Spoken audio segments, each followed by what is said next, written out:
জীবনে সর্বপ্রথম স্বর্ণপদক অর্জন করলাম, যেটা আমার জীবনের জন্য একটা স্মরণীয় মুহূর্ত হয়ে থাকবে। চলুন আজকে আপনাদেরকে এই গর্বের মুহূর্তের সাক্ষী করি। সর্বপ্রথম পরিবারকে নিয়ে রওনা হলাম হোটেল শেরাটনের দিকে এবং সুন্দরভাবে হোটেলে এসে পৌঁছালাম এবং অনুষ্ঠান ভেন্যুতে চলে গেলাম।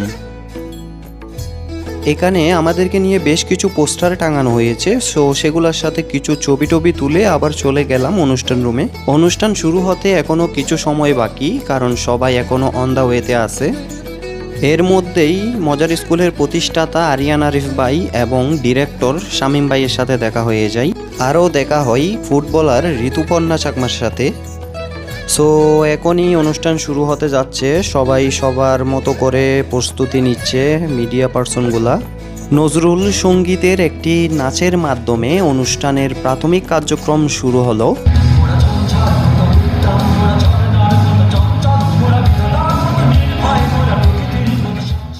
এরপর যারা স্বর্ণপদক পাবে তাদের ছোট একটি বায়ু স্ক্রিনের মধ্যে দর্শকের উদ্দেশ্যে প্রদর্শন করা হয়।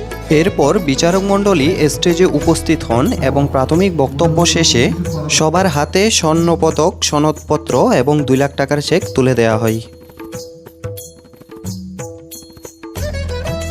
এরপর আসে আমার পালা। কি চমৎকার কাজ আমরা সরকারের মাধ্যমে দেখে নিচ্ছি। জয় বড় লাখনকে